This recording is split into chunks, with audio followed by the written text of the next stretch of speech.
Anyway, okay, so my thing with the Stanley Cup, or just like the NHL in general, I always think it's weird. And of course, like as a professional sports league across the nation, obviously you want to put your franchises in the biggest metropolitan areas and everything. Right. But it's so bizarre to me when I see that competing for the Stanley Cup final is the Dallas Stars and the Tampa Bay Lightning. Yeah. Two places where I would not immediately associate a lot of hockey being played, or hockey being a big prominent the sport ice would there. melt.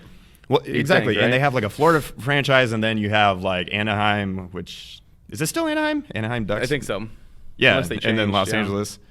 Obviously, we're big hockey guys, but Big hockey guys. I just always think it's weird when you hear a city associated with a professional hockey team, and I'm just like, do they even allow people to play hockey down there? Can you even like get Are there ice? such thing as ice rinks down there? No, there's no way. I think what happens is they just have to play like on concrete and just play some stickball. That's And actually pretty fun. That's how they learn. Well, I like playing like in the old like high school gym. You know, like you played like stickball in the gym, but I guess that's a little bit different. Rollerblades? Yeah, rollerblades in high school, just some pads and everything, just start knocking people around. Man, I haven't been on rollerblades in a minute. That's probably a safe thing. All right, and welcome back to the Locker Room. We are Spokane's only continuous sports show for the moment until someone else tries to knock us off our perch. I'm your host, Justin Reed, alongside Andrew Tenney, and we are here to talk some sports. And there's a lot going on, and I'm excited for it. I'm pumped. I'm here for it. We're just talking some Stanley Cup playoffs. Probably should get into hockey more. I think it's a fun sport. There's a couple problems. I can't follow the puck, and I don't know the rules. I think we established that last week. Both are super important to be able to like the game of hockey, I would assume. Yeah, you would think. But it is what it is, and we'll see. Who are you rooting for? Do you have a probably horse? Tampa Bay. Dallas, Yeah. those green jerseys, Dallas in green doesn't work for me. So one of my buddies from actually for a long time was a big Dallas Stars fan. I don't know Really? why, but the Stars, I think they won a championship like 10 years ago or something. But I think they used to be really good in the mid 2000s. But I think I'm going to root for the Lightning mainly because of the local connection. Yeah, that's fair. And yeah, the Lightning they do look better. They just have And they've just been a good team over the past 5-6 years, and they've like we talked about, they were in the Cup final against the Blackhawks. Yep. A So few years ago. we are lucky here to have a beautiful sponsor filled with awesome people, and that's Lucky Bird. Yeah, that is Lucky Bird. For anybody that watches the show, first off, shout out, thank you, we love you. But you know who else we love? Of course, Lucky Bird. And Lucky Bird wants you guys to know that they're a Spokane-based e-commerce and digital marketing company dedicated to helping local companies scale in the online world of e-commerce and digital marketing. So visit luckybirdbrands.com to have a down-to-earth, no-pressure conversation about your digital marketing and e-commerce strategies today. Lucky Bird is where you go if you want to fly high. Nice. I just love all the riffs that you keep coming up with. No, they're organic, they're authentic, and you keep coming up, man. You're just like a well of flying bird references. Analogies. That one came off the cuff because I actually had a different one in mind, which would have been much worse. So I'm actually pretty happy with that one. Okay, well, you can say that for next week. I'll save it for next week. But Lucky Bird, use them. They're cool. They know what they're doing. And Great people at Lucky Bird. We're happy to have them on board. So we will move into some more sports talk. NBA Finals are cruising right along, and NBA Conference playoffs, finals, moving toward the finals, and things are getting interesting, at least in the grand scheme of things. But another unfortunate loss for the boys in green. And how are you feeling about it? I think that's really funny how you just want to skip over what really is the headline here. No, that's the headline. Oh, is that the headline? The headline is the Celtics. They did put up a battle. They put up more of a fight than I thought that they would have. Seriously, have you watched the rest of the series? I mean, not actually put up a fight, but metaphorically put up a fight. Also, we got to stop shooting the shows the mornings after these brutal losses. One of these times, I'm going to come on this show by myself because someone isn't around anymore. Yeah, no. And I think it's coming sooner rather than later. It is. I mean, so the last time we were here recording, they just fell behind 2-0, and it was looking absolutely bleak, and they had blown leads in both games, huge freaking leads. And I was just irate after each because it's like, hey, we should be winning these games, but I understand the team just doesn't have that closing experience. I thought it was impressive that they got past Toronto with their championship pedigree. that they have established there. But man, this Miami Heat team, like I said, they're just the better team. They should win this series. So yeah, now they're up 3-1. They're going to play again Friday night. We'll see if I actually show up and watch that. But so one of the criticisms after Miami's Game 3 loss was that Jimmy, I think he only had like 18 points, but he wasn't being aggressive. He would get the ball close to the basket, down in the paint, and instead of going up with it, he would turn around. And he's always making the smart plays and the smart passes and everything, and he was doing that. But because of the fact that nobody else on the team, for the first time in months, didn't actually have anything going, people wanted to see him take it upon himself to really initiate the offense and to take those looks and those opportunities. And so he did. He had 24, which still isn't a staggering number of points, but we know how their team is constructed and how much he means and how much his play that doesn't show up in the points column or even just in the box score in general actually contributes to them winning. So last week I also addressed Goran Dragic as the best player on the planet, but what I forgot to mention was that he and Tyler Hero actually have a pact that states that if Goran Dragic is not playing well and is off of his godlike game, that Tyler Hero actually picks up the slack and plays like the best player. Yep. Dude, this guy has no fear. You have those players in the NBA, you always hear like the irrational, confident players like the Dion Waiters types. However, Tyler Hero at 20 years old as a rookie out of Kentucky, all of his confidence is completely warranted, rational, justified. This guy is awesome. He was 14 of 21 from the field, so that's only like 67%. Yeah. And that's taking 21 attempts. Like that's a lot of shot attempts, especially coming off the bench. And he 37 points, and he was 50%, 5 of 10 from 3. He was absolutely incredible. And every time Boston got something going, it seemed like he hit a timely shot to stave off. It was the first game that Miami ended up getting out to, I think the largest lead was 12 points, but it was the first game where it was really nip and tuck. It was pretty close. It was a really sloppy game, especially in the first half. Neither team was shooting particularly well, but the game was in range. So that actually gave me a little bit of optimism because I'm like, hey, we're not good with leads, so maybe let's try this out. Didn't end up working. It's a sound strategy. One might think that that's not a good strategy, but for the Celtics, I think that was a good thought. Yeah, it was. However, it didn't actually lead to a So what do they do now? outcome. If leads aren't good and deficits aren't good, what's next? I have no idea. I think they're going to lose. I really don't know. Yeah, they are. I would be surprised if they rolled over, to be honest. I think this team has fight. It has character. Well, they have fight, after that game. What was it, the Game 2 loss that they went? Yes. Yeah, so they definitely have some sort of fight. That was a healthy display of emotion, shows that they care. Anyway, the Heat are probably going to win this series. However, I would not be surprised in the slightest if Boston came back and took a second game in Game 5 on Friday. Mm-hmm. But yeah, no, the Heat are going to go to the finals. It's fine. It's what it is. Hero came out of nowhere, really. I mean, he was drafted 14th overall. Yeah. But he taken right before Boston possibly could have selected him. I remember him in college, obviously, last year, but he scored 14 points, had 4.5 rebounds and 2.5 assists. As a freshman at Kentucky, he started all 37 games. But he was highly recruited by University of Wisconsin, Arizona State, Oregon State, and he actually committed to Wisconsin before saying, no thanks, John Calipari wants me, I'm going to go play at Kentucky. Milwaukee native, yeah. What's really surprising, though, is his stats really aren't that mind-boggling, but he just always this entire series he's really done well, and I think his name has really come up to the top in terms of potential stars moving forward. But I mean, he's averaging, I think, 12 points a game this year, 13 points a game this year. But he does all those things, like I was just mentioning, that don't show up in the box score. Like his off-ball movement is really impressive, especially for a player smart. That's that young. Yeah, his basketball IQ is good. He rebounds better than his size, kind of like Brandon Clark. Obviously, he's a lot smaller and plays a different position, but he rebounds surprisingly well for his stature too.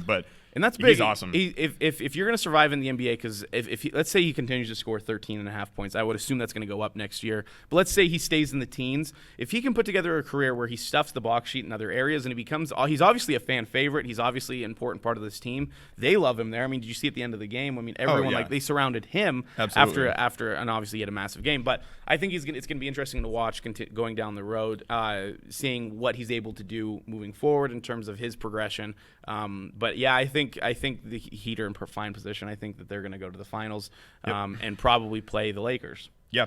Just one more thing on Boston, just to just gripe about. So they had 19 turnovers to Miami's 10, and it was just another game. It's like they actually figured out the zone and they continued to attack it, which they just could not comprehend for the life of them in the first two games. They've never seen a zone before. However, they were just sloppy and careless with the ball, and they threw it away a lot. And for the first time in what seems like maybe a month, we got that Marcus Smart game that you don't want. He was 3 of 12, 1 of 8 from 3. He had really big turnovers, timely or less than timely turnovers. Timely for the Heat. And he was just doing the thing where he chucks up shots so early in the shot clock, and these are coming after offensive rebounds, second possessions for them, opportunities for second chance points, and he gets at the top of the perimeter and he just chucks up a 3, and it's like, dude, there are 4 other guys on the floor, and one of them might even be Tice, that I'd rather see the ball fly from his wrist than yours at this moment. Contrary to popular belief, there are other NBA players on the court who can also make a shot outside of just Marcus Smart. It's true. It's like you get away with it because he's so integral to their success from an emotional standpoint, and he's always locked in on defense. So you have to give him that leash, that leeway. Unfortunately, this time, for the first time in a while, it just bit them in the butt. But Heat in 6. 6, okay. Yeah, I think Boston will win on Friday. I think that, I mean, you got to compete at least, and I mean, obviously the Celtics have competed this entire playoffs. And so I think that'll be nice moving forward for them as a franchise. Hopefully they can get another piece or two that will be able to give them the edge. And for your sake, at least, because I don't care in terms of their success. But in terms of your mental health, I think it might be good. So do you want to talk about the other series that I have no emotional investment in? We can talk about. I mean, the other series is also over. Is it? Yeah, I think it is. I think it is, mainly because I think the Lakers are just a better team. Are they? I think so. You know that Anthony Davis had 2 rebounds. I do. JaVale McGee, and Dwight Howard totaled 4. Combined that was 4 bad. rebounds. I saw that. I'm like, are you serious? You guys, especially Dwight Howard, are bigger, stronger, and can jump higher than everybody else on the Nuggets, and yet you get 4 rebounds. I was shocked when I saw that. I think the combination of Anthony Davis and LeBron James will be enough in the end. Now, the Nuggets are doing something that I never believed that they would have been able to do, and that's make the Lakers look decently pedestrian in the grand scheme of things. And I just think the Lakers are going to win. I just think LeBron is LeBron. As much as I love to harp on him and love to hate on LeBron, he still has that it factor. Yeah. And he still, I think, he's Brady. He's Brady on the basketball court, where even if his team around him isn't as good as usual, he has a force behind him that isn't even LeBron, but like it almost feels like God wants him to win. It is really frustrating. So, the Lakers are going to win, but I don't think you can just completely count Denver out. You understand now that they are in the driver's seat. If they give up this game 4 and go down 3-1, they're exactly where they want to be. Yep. Oh, yeah. Could you imagine? Could you even fathom if they, in 3 consecutive playoff series, climb back from a 3-1 deficit? I would love to see it happen. I would love nothing more. I would almost take that after or over Boston. I would winning. love to see the Lakers lose. I would really love it. I would love to see a Nuggets Heat, and I would like to see the Nuggets win it all. I like the Heat, but the amount of adversity the Nuggets have gone throughout this entire playoffs is mind-boggling. The amount of minutes they've played on the court is probably 3 times more than anybody else. They're young, they're spry, they got spring in their step. They're young, they're spry, and they're fun to watch. They're exciting to watch because you never know what they're going to do, and you never know how they're going to get there, but you always just feel, and like you said, they aren't out of it, and I don't think the series is over, but I think the Lakers are going to win. But what makes the Nuggets unique is that, like you said, are they going to go down 3-1 again and then come back? And there's not a doubt in my should I just start throwing everything? Jesus. There's not a doubt in my mind that the Nuggets don't have the skill and the wherewithal to be able to win the series. I just think God or the forces behind sports wants LeBron's and the Brady's to win. Yeah, if that were the case, I think the Boston Celtics would actually make it to the finals so that the NBA could get that coveted Los Angeles-Boston matchup. Oh, they'd love it. However, that would not no. Okay, but Michael so Silver isn't God. The thing that I want to Adam Silver, yeah. The thing that I want to mention too is that those Michael first Silver? 2 games, it's okay. Last week I called Kareem Hunt Alvin Kamara. It's okay. The first 2 games, Denver played them really well. Like those games could have gone Denver's way. It wasn't like the Lakers were just like running them out of the gym. Those were competitive games, and overall, Los Angeles hasn't looked like a superior team. I mean, obviously they're probably the better team, but they haven't showed it. Denver's been there, so I don't know. I think this has the potential to go at least 6. If it went 7, that would be incredible. I love this Denver team. I think we go 7. That's good news for the Nuggets. I think if in terms of the fact that I think the Nuggets would have a better shot in a game 7 than the Lakers do, just again because of the fact that they're like, we've been here, we've done this. Everybody wants us to win. Well, and Jamal Murray, before our eyes in this postseason, in the bubble, has really solidified himself as a clutch down the stretch go-to option. And there was so much ridicule last year because he was so inconsistent in the playoffs. And the weird postseason that Denver had, and then losing in Game 7 to the Portland Trailblazers and everything. And then early in their series this season against Utah, it was kind of the same thing. It was the up and down, up and down. But he's really evened out and been more consistent. And just some of the plays that he makes, it's not even just the dagger shots that are like 5-6 feet beyond the arc that he hits to put teams away. But his playmaking, too, and some of the passes that he's making, and just the really smart decisions, knowing that he's going to get the attention because of his shot-making ability. But I love this Denver team. I don't want this series to go by quickly. I actually think it's maybe more entertaining than even the Boston and Heat series at this point, just because I think that one, the outcome is a lot more inevitable. Nope, I agree. Michael Silver, by the way, is a writer for NFL. Yes, yeah. So at least my guys. There is a person. There is a person named Mike. There's a person in the world named Michael Silver, so that's what I was going for, really. I know, believe it or not. So we do have a little bit of NBA news outside of the playoff discussion. Billy Donovan, former coach of the Florida Gators, who made them an international powerhouse, and former coach of the Oklahoma Seattle Thunder. I'm only saying that because I'm wearing a Sonics jersey this week. Hey, he blew a 3-1 lead to the Golden State Warriors. Yeah, there you go. That is true, and it's very unfortunate. But he also, I'm happy that he left because I actually like Billy Donovan, and I don't think his character fits with the backstabbers of Oklahoma City. Whoa. But he got a new job as the coach of the Chicago Bulls. I think it's a good fit for them. I think it's a good fit for him specifically, and what are your thoughts on that? So we were talking a couple weeks ago after, of course, OKC got bounced in the Game 7 by Houston, and they Billy Donovan and OKC mutually agreed to part ways. Typically when that is, stated or cited as the way that the relationship ended. Yeah. Usually it's not actually mutual. However, maybe it was this time.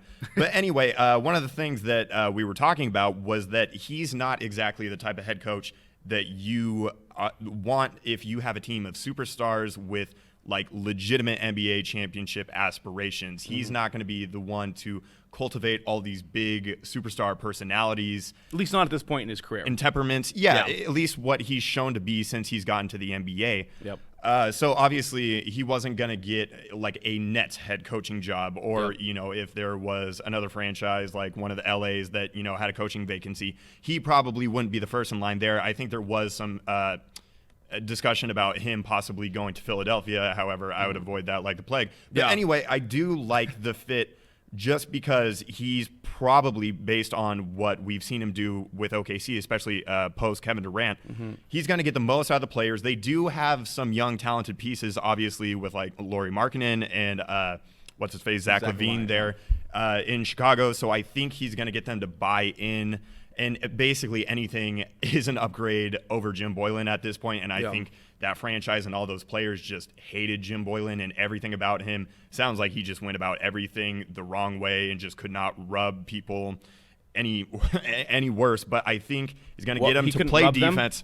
Stop. I just wanted to make sure that we were. He's going to get him to play defense. He's going to get him to buy in. He's going to get effort out of them that we have not seen since Jim Boylan was coach there. I agree, and I think one of the interesting things about college coaches on both the NFL, on any level, is they know good coaches, that is, not the ones who are good based off of just the kids that come in. But like a guy like Mark Few to me, I think would do really well on an NBA level because of the fact that it's the coaches who have taken because Florida wasn't anything special before he got there. They had good seasons in the past, but he made Florida.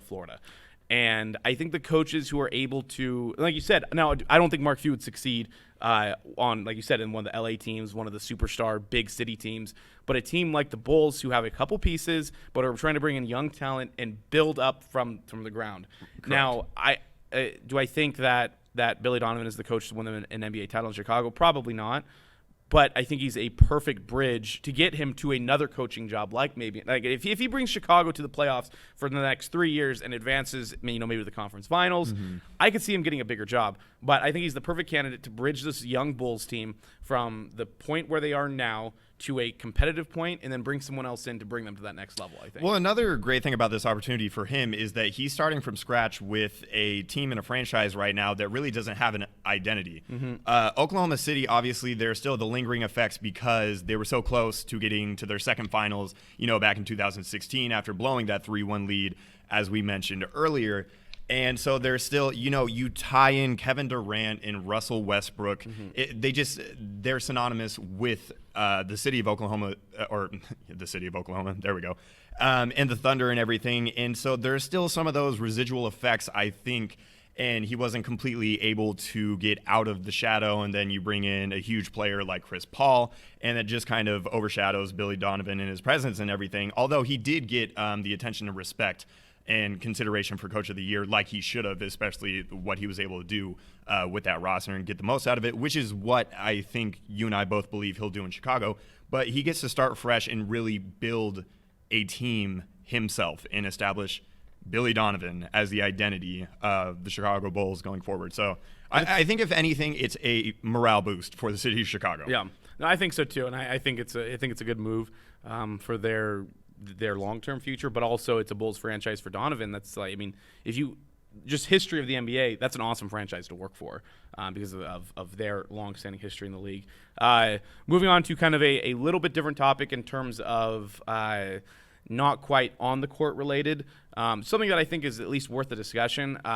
Over the last couple days, Vanessa Bryant, obviously the widow to Kobe Bryant, has filed a lawsuit against the LA County Sheriff's Department, alleging that the damages to herself and her family, based off of the fact that these sheriff's deputies took photos of the crash scene and shared it among themselves, is damaging to their family, and I think that's completely fair in terms of the fact that you don't want to see that, and there's no reason why those photos ever should have been taken, but if we look at the other side, the one thing I do want to say in this whole thing is there was, and I'm not talking about morality in this term, there was no legal obligation for these sheriff's deputies to not take these photos. Unfortunately, again, I think they shouldn't have. But in my eyes, I don't know if the sheriff's deputy, because you look at an organization like TMZ. Let's bring TMZ into this. TMZ has been historically very good at getting photos of things you never thought that you would ever see, or video. And yet, no one ever is like, I'm going to sue TMZ. Like, I know people say that, but you never see that on a sporting level. You never see someone say, like, well, why is, we're going to sue TMZ for all that they're worth. In my mind, I just feel like this is they're making the sheriff's department kind of scapegoats in this entire investigation because of the fact that there was no law saying that they couldn't do this. Morale, again, on the moral side, terrible, shouldn't have been done. But I don't think that this lawsuit, in my eyes, should be advanced to the point where the sheriff's department or the sheriffs themselves should get any sort of punishment outside of the internal investigation and what the sheriff's department deems should or shouldn't have been done. Well, it sounds like from a legality basis that it probably won't anyway. Mm-hmm. But yeah, you bring up it's really a societal scope of a question and a topic of conversation, because obviously this is a society in the climate that we live in, things going viral, people staging different events and like practical jokes and just doing stupid stuff out in public for the chance to go viral. People are recording everything instead of maybe stepping into an altercation or actually coming to the aid of somebody, but as long as they have it on their phone, it's really unfortunate. I'm actually kind of surprised that this didn't happen sooner, because this far after, and I guess it really wasn't that long ago, it was end of January, I think, is when he passed. Yeah. And everybody else that was involved with that helicopter crash. But this kind of sounds like, when I first saw it, that it would be kind of like Vanessa looking for somebody to displace her anger and all of the awful emotions that she and her family have had to go through. So I was actually kind of surprised that this didn't happen sooner. So it does make me wonder a little bit if this actually is coming from more of a rational place in her mind, rather than just like the knee-jerk reaction of her husband and her daughter passing and just wanting to put the blame and anger and make somebody else the scapegoat, and just to make somebody else life worse and miserable. So misery loves company. It definitely doesn't seem like it's that, especially just based on the calendar and when this is taking place. But it's awful, and the fact that she and her family weren't let known by the police, and instead they had avenues. to. Exactly. I can't imagine what that was like to go through and to endure. It's tragic. Like, it's truly awful. I don't have a problem with her, filing this lawsuit. I really don't. And yeah, from the perspective of morality, the cops, no, you don't want that. You shouldn't be doing that. However, and I don't want to just, let them off the hook because of the society that we live in, and kind of how the culture is surrounding, things taking place that are obviously very polarizing. My recording them. Yeah, my couple quick thoughts on that. First off, I don't know if I can say that I wouldn't take a photo if I was on scene. Now, am I saying I'm going to be that's fair of you. That's honest. Because, think about it. Because you look at a site like, Spokane News on Facebook? So Spokane News, essentially, they go off of the police scanner and they say, this happened at this location. And then all of a sudden, there's photos of crashes. There's photos of police, like, outside of houses, because someone who lives next door is going out, taking a photo and uploading it. Now, the LA County Sheriff's Department has you're allowed to take you're not allowed to take photos of crime scenes, but there was no law or rule in place that say you can't take photos of accidents. And I think that goes back to the fact that you look at it at a website like Spokane News, not even just Spokane News, but people post things on their public Facebooks all the time, like, look what happened across the street from my work today, and look at this car that's flipped over, and here's their license plate that you can see. So I think it's my big thing is it's not just the fact that it's because it's Kobe that this is a big deal, and I don't want to say that, but it is. Yeah.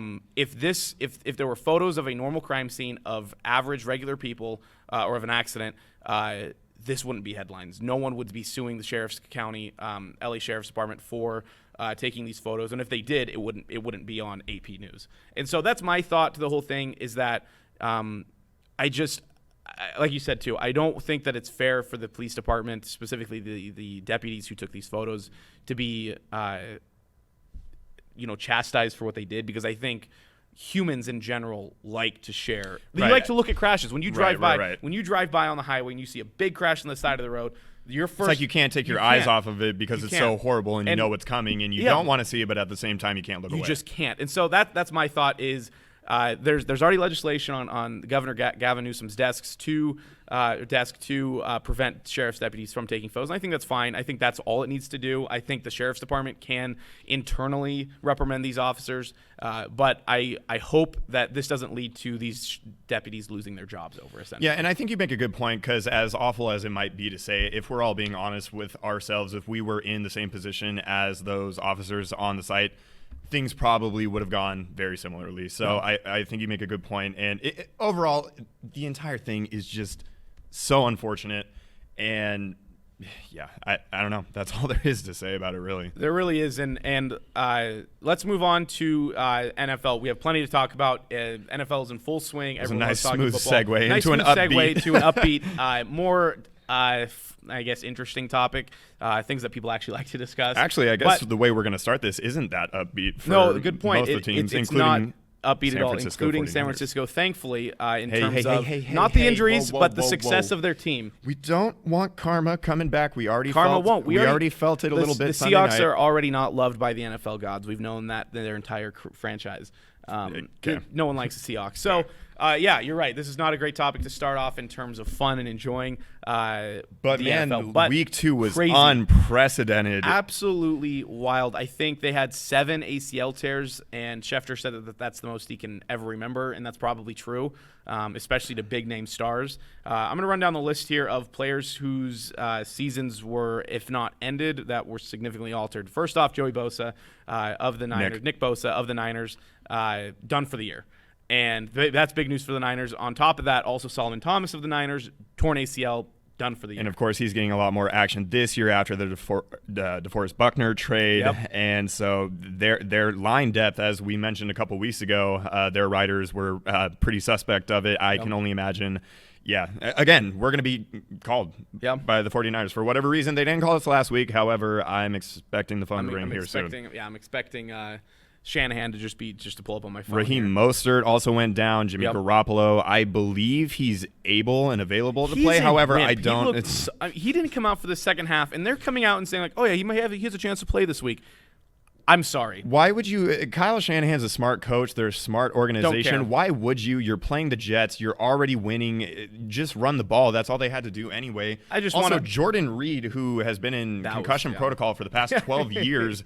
Did he score 2 touchdowns? He scored at least 2 one. touchdowns. Yeah, it's like, oh, damn, I totally forgot that they signed him. And the fact that he's in the end zone, good for you, Jordan Reed. Way to be persistent and stick it out because your career looked awful. He also, it's probably because of his last name, mainly is why he's been able to overcome. At least he spells it right, because there is a Justin Reed that went to Stanford and plays for the Houston Texans. That spell. Eric Reed's little brother. R-E-I-D is the worst spelling of the last name Reed in the history of mankind. And if you spell your name like that, you should look at getting it changed. Actually, I don't want you to because you're probably a jabroni. Nice.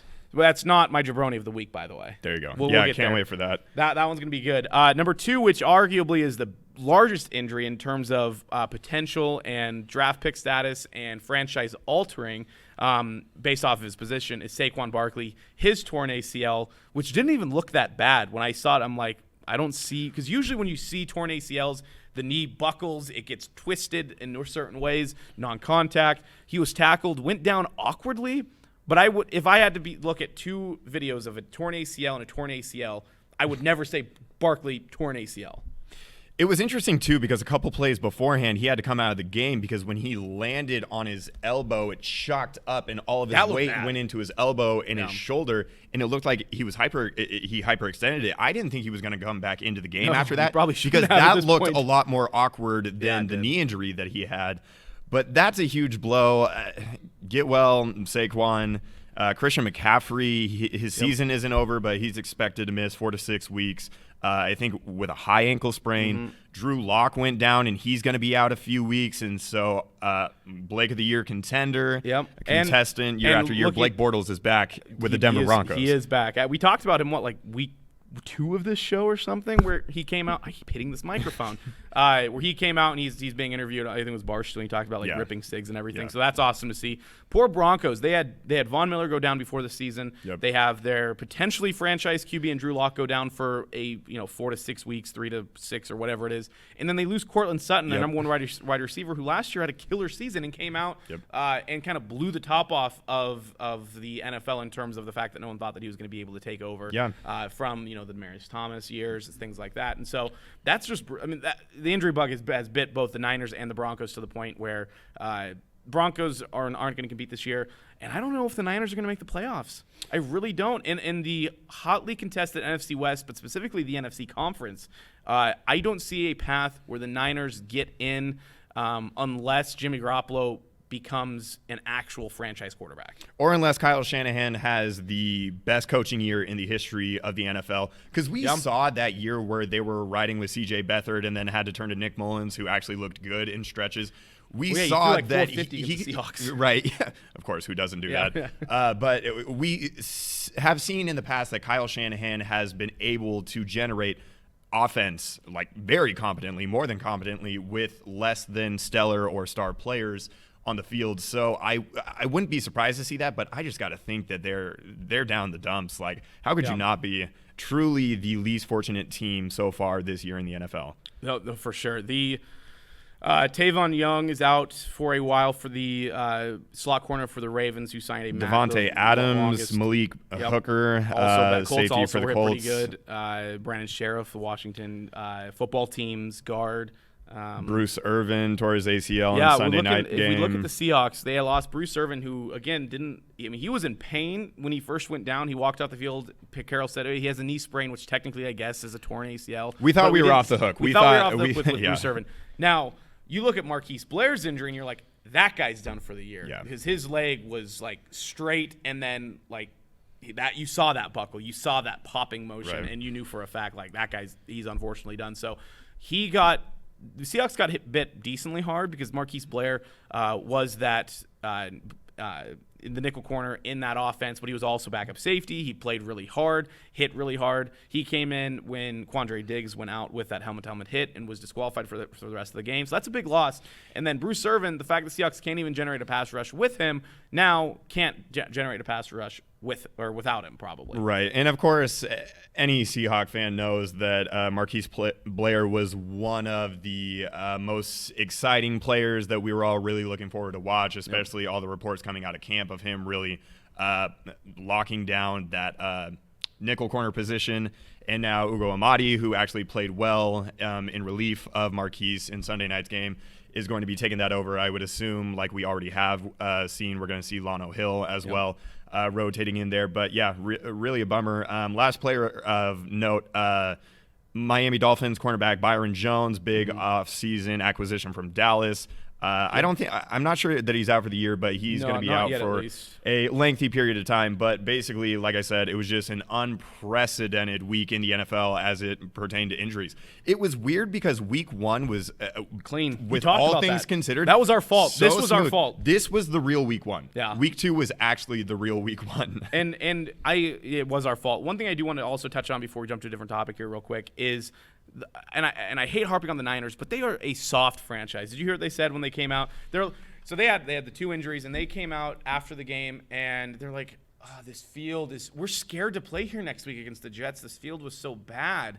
And then they had no problems week one, and then the NFL came in and looked at the field. They're like, everything looks fine. Because every NFL field before the week has to get looked at and certified and given the green light to play. And the fact that the Niners came out and said we're scared because of a football field, they don't deserve to make the playoffs.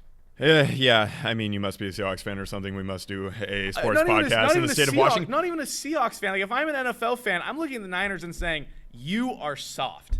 You are a soft organization. Your players are soft. Your ligaments are soft. Everything about your franchise is soft. Right? Yeah, I mean, the only just agree with me.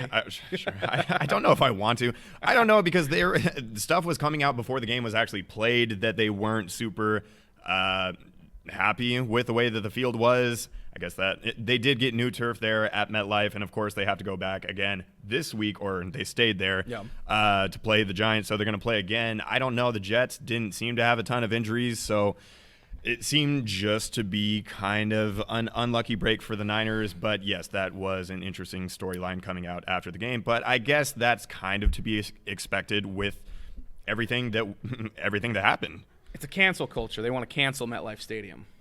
I would too, and I think most of the Jets and Giants fans are probably down for that as well. Seahawks won their only Super Bowl there, so I'm all true. on Hey, MetLife. good point. Good point. Don't cancel MetLife. Speaking of soft, the NFL is soft. 5 head coaches this weekend were fined $100,000 as individuals, and their teams were fined $250,000 for not wearing their face masks, face coverings, whatever you want to call it, on a consistent basis. Pete Carroll, Vic Fangio, Kyle Shanahan, John Gruden, and Sean Payton were all fined $100,000, teams $250,000. The NFL made $2 million this weekend just on fines alone. Soft. Every single person on that field is tested daily, not on game day. I don't know why, but not on game day, probably because they don't want players to actually come up positive. Anyway, they're tested 6 days a week. Everyone on that field, everyone who goes into that stadium. You can't call in plays and coach your guys up when you're covered up like this. Like, if you're trying to yell, and even though there's no fans, you're trying to yell like this, and you're trying to hey, we're calling this 12, 15 word play out, and you're expecting coaches not to pull it down and be like You got to coach him up. And Carroll came out, and I wish he wouldn't have done this, but I knew he was going to. You knew it was coming. He came out, and he's like, I got to be better. I got to get coached. I understand how serious this is. And we're not talking about the pandemic that's going on. It's the fact that every single player on that field has already been tested, every coach, every team representative, everyone working in that stadium. And so $100,000 is a pretty penny for some of these head coaches, and $250,000 is nothing to scoff at for organizations. So I just think the NFL's soft. I think you can't expect them to wear their face masks for 80-90% of the time. I basically agree with everything that you said. However, I understand from a PR perspective why the NFL has to do it. They just have to. And yeah, we can sit here and we can argue about it and the actual logic and some of like the reasoning that goes into it or doesn't seem to go into it. You're not allowed to ask questions. No. Or else you become Dwight Howard, as he was in the bubble, being like, hey, we get tested every day and we haven't had a positive test in over 2 months. Why do we have to wear masks? Those are the conversations that they don't want you to have. They're actually, you're not allowed to have them. So why are we sitting here having them? Because we're probably going to get canceled. Yeah, speaking of cancel culture, we won't be here next week. No, we won't. Yeah. But the NFL is going to shut us down. They'll fine us $250,000, and we just can't afford that. Yeah, it's dumb. I agree with you. It's dumb. However, I do understand why it's happening. Yeah. I think it's interesting, too, that Pete was one in the early weeks of the season, one of the guys that got hit with a fine because he has really been on the forefront of being of advocating for this movement and expressing the importance of wearing the masks and taking the virus seriously and everything. And all throughout training camp, he was on his P's and Q's with it. And so I just think it's kind of ironic that he, within the first 2 weeks, is one of the several head coaches that have been hit with a fine. Irony. A little bit of news happening both yesterday and this morning. First off, let's start off. Randy Moss was almost a member of the Seattle Seahawks in their Super Bowl title winning season. When Percy Harvin went down with his hip injury, John Schneider reached out to Randy Moss and said, hey, man, we'd love to have you come play for the Hawks. At this time, I think he was 35, but it's Randy Moss. Like, who wouldn't want Randy Moss to come play? Well, and it's Seattle. Who would not want a legendary receiver who is in his mid to late 30s? No, we've already seen it with Jerry Rice and T.O. Seattle. TJ Houshmandzadeh. TJ Who's Your Mama was here, so that was awesome. So that was pretty cool news. Russell Wilson's new podcast that is on ESPN is where Randy Moss broke that news. And I actually didn't watch it, but I would assume Russell Wilson would have been like, bro, we would have, me and Mr. Unlimited would have loved having you on the team. And talks about in third person about himself, which he loves doing. So that was always weird. The other piece of breaking news that came out this morning, Adam Schefter said that Damon Snacks Harrison, big guy, really big guy, run stuffer, played for the Giants, was undrafted to the Giants, was then traded to the Lions for a 5th round draft pick. He hasn't played this entire season, and he said, I don't think he wanted to play this season because he was hurt last season. He didn't want to, but he's actually visiting Seattle today. His last healthy season in 2018, I think he was graded as the number 3 run stuffer in the league. So not a huge point of discussion in terms of the Seahawks don't need a guy like this. They're already second. I disagree. No, I would love to get a fourth guy in the defensive tackle rotation. It would be sweet because he obviously has the skill set and he's big enough to hold those blocks. But the Seahawks are already the second best rush defense in the league behind the Steelers, which is impressive. But you need to have that rotation because of the fact that this is only week 2, and by week 6, these guys are going to be like, hey, can we get someone else out here to rotate through? Okay, so I think their defensive rushing standing that you just mentioned has a lot to do not with the skill and their actual ability to stop the run. I think it's just the way that the games have played out. Obviously, they got off to a big lead against Atlanta. Mm-hmm. Atlanta was running the ball effectively with Gurley early in the game. Of course, had to get away with that, trying to keep up with Russell and his cooking. His cooking. So I think that has part to do with it. I'm not sold on really any aspect of Seattle's defense at this point, but sure, I would like Snacks. I think it's good insurance. I would definitely like him, and he's going to come cheap because of the fact that he's a run stuffer D tackle that isn't quite as a glorified position in the NFL today. But I also would like that. I would like to see a pass rusher before I see a guy like Snacks Harrison, but we will agree to disagree in terms of the fact that Seahawks do need defensive linemen. So that will be nice to see. Moving into some picks, I had a very good week 1, and my teams let me down this week. My teams that were supposed to win should have won, didn't, and because of that, they've really hurt my feelings and lost and put me in last place of a 2-man race. Yeah, so I would say it's not needless to say. However, we got to say it. So I went 13-2 this week. Of course, we shot the last show on Friday, so the Thursday night game had already happened. 13-2. You went 11-4. Of course, I got so much flack for picking the Monday night game correctly with the opening of the Death Star and the Las Vegas Raiders, John Gruden baby, and of course, Drew Brees is washed. And the Saints screwed me on that and my fantasy team. I needed 24.5 points from Drew Brees and the Saints defense. 24.5, and I got like 18.6. Also, shout out to our lovely producer filling in. Sam is filling in for our typical producer, Vinny, who happens to be a huge Saints fan, so it's a little suspicious that he just didn't happen to show up today. He didn't show up today because he's embarrassed to show his face. I actually really like the Saints. I was confident with that pick, but the show has actually been like 10 times better, I think. And hopefully you see that too. I know, and you were here last week taking shots at Sam because he didn't spell out the full word Broncos, and I was like, hey, I'm not here for it. Not here for the Sam Wells slander. No, you're here. You're putting me in this box, and this is not where I'm supposed to be. I'm giving him all the credit in the world. He did spell Bronco. It was not just Broncos. Stop. There were like 5 words spelled wrong. but he's killing it today. Anyway, and I also would just like to note that Minshew Mania almost came back and beat those Titans as I predicted. Let me down a little bit. Ended up throwing an interception that was tipped at the line of scrimmage. Both those picks that game for Minshew were ridiculous. Tough. But so now through 2 weeks, I currently lead Justin by 1 game, and I'm excited to get to the picks this week and hopefully have another successful week. As I mentioned to you before the show, I do not feel confident about picking some of these games. Some of these are real toss-ups based on what we've seen throughout the first 2 weeks from these teams. Yep, I'm actually switching up my strategy this week. I have not looked at this week's game slates. I'm really excited to make these picks just on the fly. I think that will help me. You can't overthink things when you're on the fly. So it's true. We're gonna do the picks here real quick. We have a game tonight, which I'm super excited for. Probably the best matchup of all time between 2 starting quarterbacks and their facial hair. Oh yeah, 100%. We have Fitzpatrick with his glorious beard. No one can deny that. And then Gardner Minshew with the kind of the horseshoe mustache that's kind of killing it. Yeah. And a real matchup of alma maters too. Yeah. Oh yeah. Nice Harvard versus WSU. Oh yeah. It's a game of the year. Don't want to miss it. Actually, WSU, Harvard of the West. Oh, everybody knows that. So I'm gonna pick the Jags. Yeah, I got to pick the Jags too. I was rolling with them last week, and they came up just short. Give me the Jags. Yeah, and there was a little press conference beefing. I think it was I don't think there was actual – yeah, it was all fun. There wasn't actually any malice there, but Fitzpatrick throwing a little shade at Minshew's mustache in juxtaposition with his lumberjack beard, of course, that he's got an iconic for. And so he said beards are better than mustaches because if you have a mustache only, it's because your sides are patchy.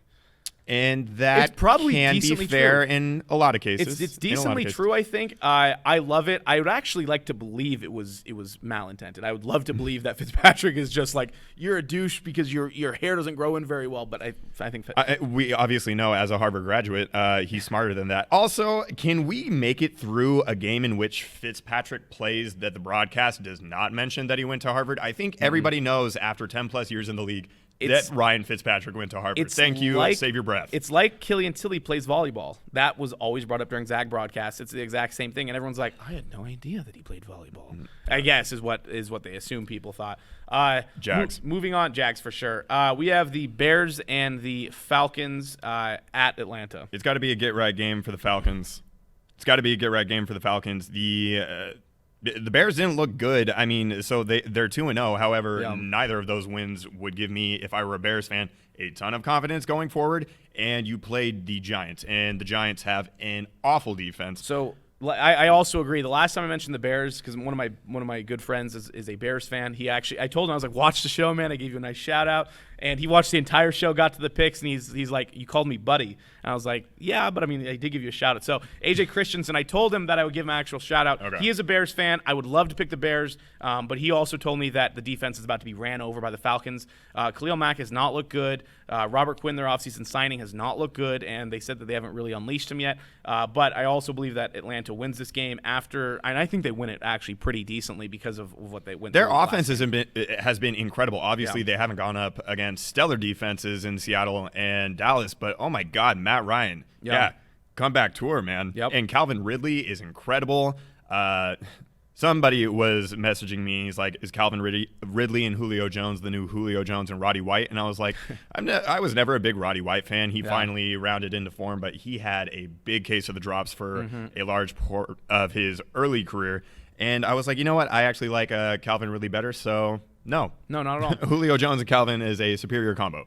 We have the Rams and the Bills. This was hard because This can be a really obviously good my game. heart always wants to go Bills. Bills also are America's team. Up yours, Dallas. They are. Buffalo Bills is Mafia. where America Bills lives. Mafia is the fan base of the century behind the 12s, Yep. but the Bills definitely go harder and wilder than the Seahawks in their tailgate fashion. Yeah, 100%. I went with the Rams. I think the Rams Perfect. are absolutely just cooking on offense. They look like their 2018 form.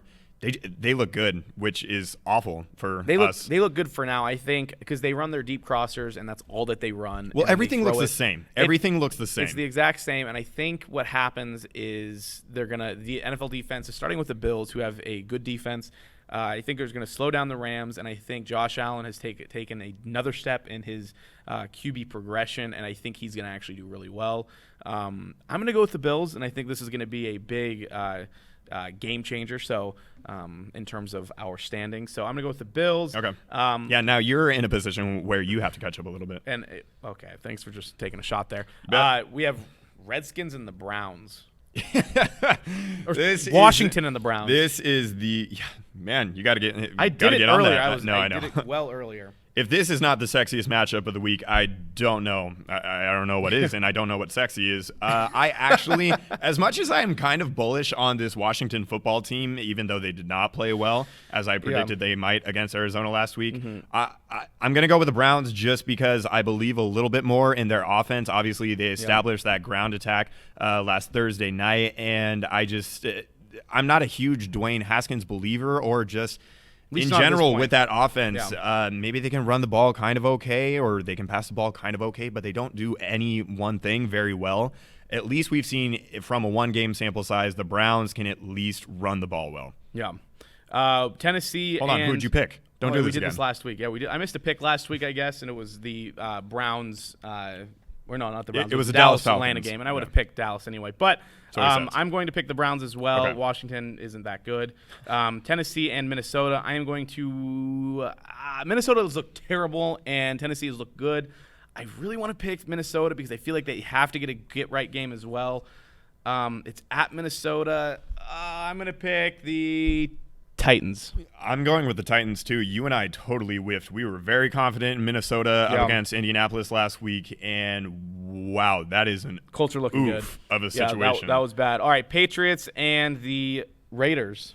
I wanted to go with the Raiders just because, as I said a couple weeks ago, I actually think that the Raiders are going to be sneaky competitive. But I'm going with the Patriots. They looked good. Their offense has looked really good. Cam looks better. I also am going to pick the Patriots because of the fact that I think it's a healthy Newton is a dangerous Newton. But I think the Raiders will have a good year. Niners, Giants, Niners. Even with their injuries, the Giants are just not a good football team. Yeah, so this is my especially without Saquon. Yeah. Now, if Saquon Barkley was in this game, you might be more inclined to be like he might have a monster game. But no, it's going to be the Niners. So this is by far and away my most negligent pick to date. I'm going to go with the Giants. All right, well, it looks like I'm going to take the lead next week. I'm just basing it right. Yeah, I'm just basing it off the fact that the Niners got to be completely demoralized, and I think the Giants. I don't know. That's all I got. All right, dude. That was a sick rationale there. You're really trying to separate myself and the people watching put some distance in between. Giants are going to win this for sure. Now we have the Eagles and the Bengals. Eagles suck, but the Bengals also suck. Eventually, Carson Wentz has to figure it out, at least a little bit. Now, I don't think Carson Wentz is he's borderline top 10 for me right now. No.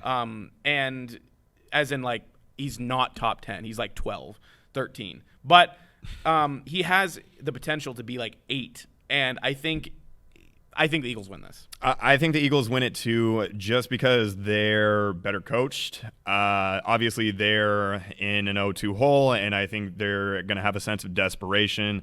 Obviously, the media has been talking about how much of a disappointment they have been, especially Carson Wentz so far. And he's looked really bad. And a lot of the throws that he's missing, you can't really attribute to any other part of the offense other than just him missing throws. Yeah, he has missed a lot of throws. So with all of that negative talk about the Eagles, I'm riding with them. Let's go. Perfect. This also should be a really good game this week.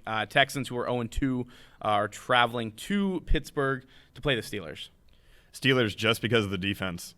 Their offense has not looked awesome, like it's competent and miles ahead of where they were last year just because they have Big Ben back there. Yeah. But their defense is awesome, dude. I hope Houston plays well because I have Watson on my fantasy team.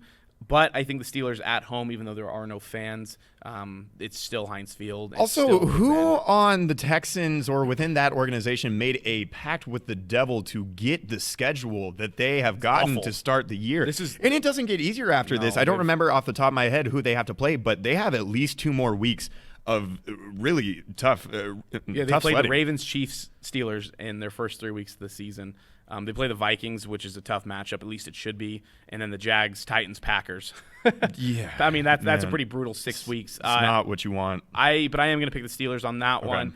We have Jets, Colts. That's going to be the Colts. Jets are god-awful. We have the Chargers and the Panthers. What say you? I say Chargers just because Tyrod is not playing, and I think that is the best case scenario for the Chargers. Herbert showed a little bit of promise. Obviously, he had a lot of mental errors and some inaccurate throws. Maybe chalk that up, to some nerves or just getting out there for the first time and the speed of the game being different and everything. But no, I liked the way that the Chargers offense moved with Herbert in there a lot more than what we saw from Tyrod in Week 1 against the Bengals. So and their new stadium is beautiful. It's awesome, pretty. And their uniforms are sick. They obviously are way better than the Rams. They exactly. They did it right there in LA. Exactly. Yeah. So give me the Chargers, and their defense showed up last week, and it was actually a really impressive outing, even though they have a decent history of playing the Chiefs kind of better than most teams would. But yes. Yep. Los Angeles. I am also going to pick the Chargers because of the fact that McCaffrey. They might lose 6 games without McCaffrey. Yeah. We have Denver and Tampa Bay. I'm going to go with Tampa because they have no injuries and Denver's out of the next 6 weeks. Yeah, Jeff Driscoll actually made some throws and played pretty impressively, which was kind of surprising. But I'm going to go with the Bucs too. However, I do think there is potential here for Denver to. I don't know because I'm not completely sold on the Bucs because they look streaky within the game. They do. Like they have a couple drives and it's like, okay, this is kind of what we expected in the offseason. And then they just sputter out of control, the next series. And so I'm not completely sold. Obviously, they're still working through some of the growing pains there in Tampa Bay, but I'm going to go with the Bucs. Yep. And we have the Cardinals and Detroit. Cardinals are looking pretty good overall. Unfortunately, Cardinals should win this game. Cardinals. And they're also at home. We have the Packers and the Saints, which should have been a really good game, but right now isn't looking that great based off the way the Saints are playing. The Saints have to also have a get-right game on offense, but they still probably won't have Michael Thomas. He's really trying to push to get back. If I'm the Saints, I'm holding him back without to not play. But even with Michael Thomas, I still am probably going to pick the Packers. Not a lot of fans, but there's speculation that, or not speculation, but people are wanting to see some Jameis Winston actually get the ball further than 10 yards down the field. Yeah, the Saints, man, tough. I mean, I hate to say that I called it, but hey, it's only week 2, so I'm sure they're going to be just fine and get the number 1 seed or something crazy just to spite me. But I'm going to go with the Packers just because they have looked incredible so far this year, and the Saints are coming off that loss, and it's just like it was a head scratcher. Not really, but what are they doing? I don't know what they're doing. Game of the week is Monday night, and it's going to be an incredible one. Probably game of the season in terms of just pure matchups at this point. We have the Chiefs at Baltimore. Yeah. And I'm going to pick whoever you don't pick because I think either team has the chance to win this. Okay, I'm going to go with Baltimore. All right, well, it looks like the Chiefs are going to win. Okay. So I'm going to go with the Chiefs on that one. I think that's going to be an awesome matchup. I mean, literally, this can go either way. I'm going to be really excited to see what the odds are on that game. It should be a pick 'em, I would guess. But I don't know. Moving on real quick, we have the Cowboys at Seattle. This should also be a really good game. I hope not. I also hope not. But Dallas, Dallas, my vocal cords are still recovering from Sunday night, that really, last play. That was incredible. I could use an easy Sunday. I could also use a nice easy Sunday. This is, I think, Fox's game of the week, so I think we are going to get Buck Aikman and America's sweetheart, Aaron Andrews. I'm all about it. Oh, yeah. But I'm going to pick Seattle. I probably going to pick Seattle every week just to get ready for that. But I really do think that Seattle's defense will be better as the season goes on. I think their rush defense against Zeke will be really tested this week because I know that that's what they're really going to want to do is just run it down Seattle's throat. I also think Seattle's offense continues to do well. Eventually, though, too, Dallas's defensive line has to wake up. They have a lot of stars on that defensive line. But Former stars. Well, DeMarcus Lawrence is a current one, even though he regressed a little bit last year. But he was hurt. But they have Griffin, right? And but they also only have 2 sacks this year, which I think is the worst in the league. And this is coming from a defensive line that has a ton of money on it and a ton of stars and former stars. So eventually they're going to get it figured out. Hopefully it's not this weekend, but I'm going to pick Seattle, and I'm going to say Seattle wins by 8. Okay. 9. Seattle wins by 9. Thank you for that specification. I'm going to go with Seattle, too, and I hate myself for having picked Seattle in the 3 games so far this year. Usually I'm not that optimistic. However, they've looked good, especially on offense.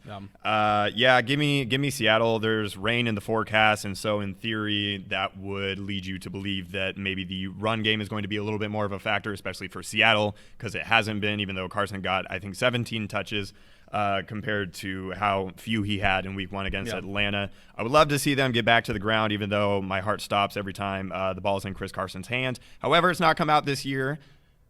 Knock on wood that continues, that he keeps up that great ball security, but I am also going to go with Seattle. Yeah, definitely. I think Zeke's a jabroni just based off of his haircut. So, jabroni of the week here. What do you got?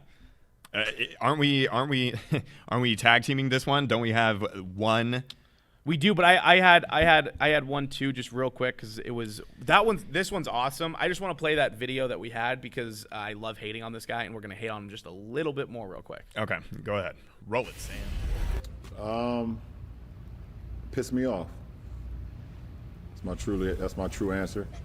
It pissed me off because out of 101 votes, I got 16 first place votes. That's what pissed me off. I can't do it with LeBron. The fact that he's complaining, I only got 16 first place votes. Sorry, dude. And we talked about this last week too. You weren't the best player in the regular season. You're lucky you got 16, in my opinion. Yeah. And I also hate the fact that someone actually walked up and said, LeBron, what do you think about MVP? And he, in that interview too, he didn't even, I don't know if this is just me not liking LeBron at all, but he was like, yeah, the guy who won it deserved it. To me, that's a little bit of a slight. Like, he didn't even have the ability to say Giannis or whatever. Like, he just said the player who won it. To me, that just feels like LeBron is putting himself here with the rest of the NBA here. Jabroni. Dude, yeah. So, I mean, any critic of LeBron that doesn't just outright hate LeBron but looks at it from a somewhat objective standpoint critiques the stuff like this, not the person that he is in the community and the things that he's done or his play on the court. It's just the constant need for theatrics, whether after the 2018 finals and coming out with ice on his hand, be like, oh, hey, should we actually maybe consider that injury played a part in you guys losing the series, or him coming out with the Godfather shirts and making the references. However, when he was actually asked about maybe citing a quote from the Godfather, he had nothing, because guess what? He actually hadn't watched the movies. He was just trying to really cultivate and tap into some sort of mentality. And it's just, obviously, he's the face of the league and has been for over a decade now, and he is one of the worst and most egregious offenders of flopping, and you just don't want that. I don't want that for the game. Anybody that watches the game doesn't want it. This is LeBron. For better and for worse, this is the worst. I haven't seen him say something stupid in a while, so I guess he was due. And I understand why he's doing it. He's trying to generate some momentum, trying to get, because this is what the greats do, even though I don't think LeBron is exactly wired like an MJ or a Kobe. However, he's trying to do just that and take any slight against him, even though it was a justified. And it wasn't even a slight. Giannis should have won it. If you want to take offense to one, maybe the Derrick Rose in 2011, maybe that one with your first year in Miami, that was actually one that you should have won. But this one, no, dude. If the rest of the regular season had played out and you played miraculously and could have made up some ground to catch up to Giannis, sure. However, this ain't it. LeBron being LeBron. Yep. All right, we have an awesome Dronie of the week that we both really enjoy and I think is hilarious. Are we talking Belichick or Oh, we're talking. Okay. Yeah. I got you. Yeah, there was speaking of injuries, this one is by far, in a way, the most ridiculous and I think kind of funny because of the fact that he's going to be fined, but I think it's very funny. He's going to be fined? No, fine. Like, he'll be fine. Yeah. Oh, okay. No, he'll be okay. But the NFL Players Association is investigating this, which I think is ridiculous because it's not like this guy purposefully did this, and if he did, I guess, then he should be. So it was a surprise to everybody, including Justin Herbert, when Justin Herbert was notified by Anthony Lynn during warm-ups that he was going to be starting against the Chiefs. I want to see how that conversation went down because I imagine it like, hey, dude, like, we need you to be under center today. And Herbert's like, hey, coach, that's funny. Like, I'm going to keep stretching here. Yeah. I don't even. No, he was surprised. He didn't take it seriously. It took him some time to come to terms with it. But it was just not really a specified chest injury to Tyrod Taylor. And so then in the coming days, we learned that one of the team doctors was actually treating Tyrod for cracked ribs that he has, which to my knowledge was also news. And so they gave him a shot, and it punctured his lung. Whoops. That's not the goal when you're giving someone a shot, is to stab him right in the lungs. I think he was trying to murder him. For the past 10 years that I've been getting ESPN notifications, I honestly think this might take the cake for just the most bizarre notification that I've gotten. I mean, I'm surprised actually that it doesn't happen more often because, your lungs are in the same place for every human, but they're not like the same depth for every human. And like, if you're trying to really get to a certain spot, like, I'm surprised you don't hit things more often.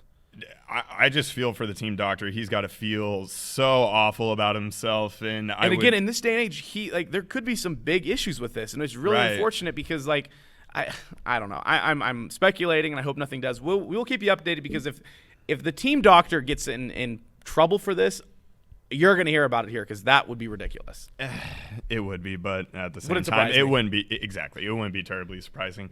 So that's a little secondary jabroni. Obviously, LeBron really embodying our definition here at the locker room of a jabroni.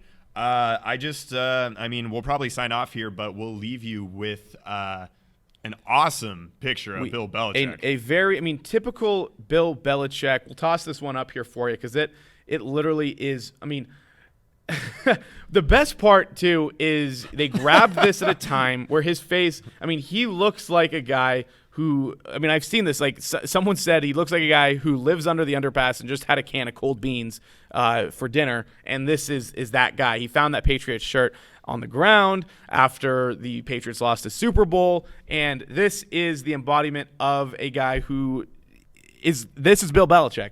Yeah, in the flesh. It's awesome. And obviously, he's not a guy known for having great hair or anything, but even his hair is like noticeably rough and messy. Well, he's losing his hair pretty quick because they showed the Patriots. He's like 69. He's 68. Oh, Carroll's okay. 69. All right, whatever. But no, you're right. I probably shouldn't have. Anyway, producer Sam had a pretty sick line when I came in this morning saying that basically it was a collaboration between the New England Patriots and Kanye West on a new clothing line, which I thought was pretty good. So it's true. If Kanye secondary shout out to Sam. If Kanye was selling that's a $400 shirt. That's right. So, Okay, but basically you can't talk ill of it just because when you have that many rings, like, honestly, I feel like this is more of a boss move and a flex than anything to actually ridicule. This is just, he can do whatever he wants. Bill Belichick wakes up in the morning and he goes to his closet and he's like, where is the ugliest That's the one. He Ooh, yeah. tosses this thing on. He walks into the organization, and he's like, I'm ready for my interview. Look at what I'm wearing. And I don't give – I mean, he doesn't care. And he's like, I don't care at all about what I'm wearing because of the fact that I have these pretty things right here. That energy that Bill exhibited with that appearance in that press conference is what we can only hope that you guys carry into this football weekend, week 3. Yep. We're in the swing of things, but knock on wood, cross fingers that there aren't nearly as many injuries because that was just rough last week. That was rough for everybody. I don't condone injuries, but if they had to happen to an organization. Just stop. Glad it was Don't the do it. 49ers. Stop. Glad it was the Why you gotta say 49ers. that? I'm going What? to say it. I'm going to say it. Glad it was the 49ers. Man. Don't care. Don't care because that's I'm the not way it is. liable for whatever happens in a karmatic sense. I might get New word. canceled. The NFL might cancel me for saying that. So, speaking of the NFL, like you said, have an awesome week. We will see you again next week when I am leading the picks, and we'll have a great weekend. Hopefully you have a great weekend as well. And this was The Locker Room on September 24th, day after my birthday. See you next week. Thanks for watching The Locker Room on Spokane Talks. Check us out on Facebook as well as our other platforms. We want to hear from you. Join the conversation by emailing us at info@SpokaneTalksOnline.com. And for more sports news, opinions, and content, follow Justin and me on Twitter.